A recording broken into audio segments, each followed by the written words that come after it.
How will the new structures of the standing committee change things? Well, hopefully in a positive way. It will allow for, in the past, a lot of these standing committees were comprised of just people on the executive committee or just people that were elected from certain parts of the state or certain regions. The reality is what we've done is we've opened those committees up to broader participation, and not only in terms of diversity of backgrounds in terms of ethnicities and racial backgrounds, but also in terms of diversity in terms of geographic areas and ideology and different perspectives. So I actually think that those new standing committee structures will help strengthen transparency and democracy within our party and blend, hopefully, this is my hope anyways, lend itself to a greater discussion of how we build the party for the future. But the proof will be in the pudding. I don't know. We just started it. And the next opening for appointment to the standing committee will be when there are vacancies or when there is... We don't know this right now, Soren. That has to be worked out still. And it is being discussed in the Constitution and Bylaws Commission, because one of the things that was not worked out is the devil's in the details, so to speak, right? There are some of this started with a large idea from me, and as we move this forward, there are still some questions on how all of it gets implemented. When do these people get elected? You know, which venue do they get elected? When vacancies occur? How are people replaced?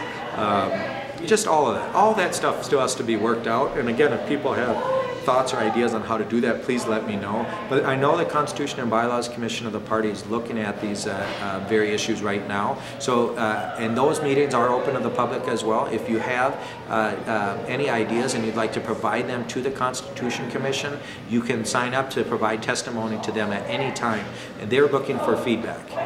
And what's your personal commitment, and what would you gauge the commitment of other people at high levels within the party to the caucus process versus primaries? Well, I am a 1,000% believer in precinct caucuses, and our caucus system has lent itself to the strongest grassroots political party in the nation. And because of that, I don't think, now let me just say this though. There are some challenges with the caucus system.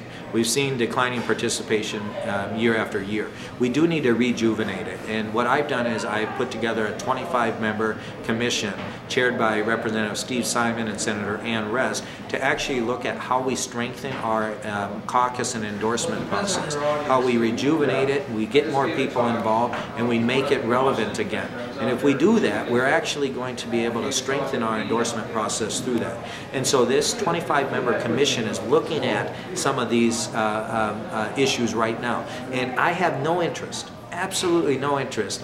There are some in this party who say we just should go directly to a primary system and scrap the caucus system.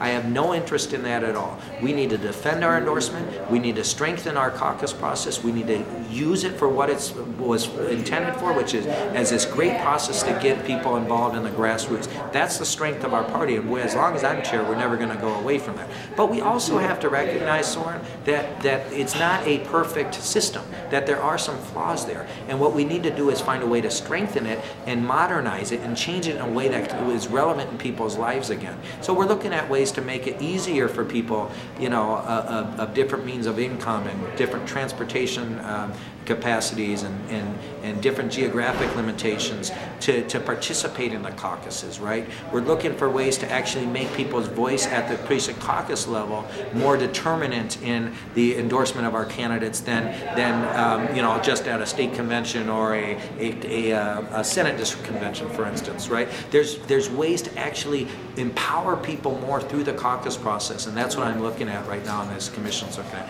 If any one of your viewers are interested in participating in that also, all those meetings are open, and they are always looking for testimonies. So anyone who has ideas, they can either send in written testimony to us, or they can come down and give oral testimony.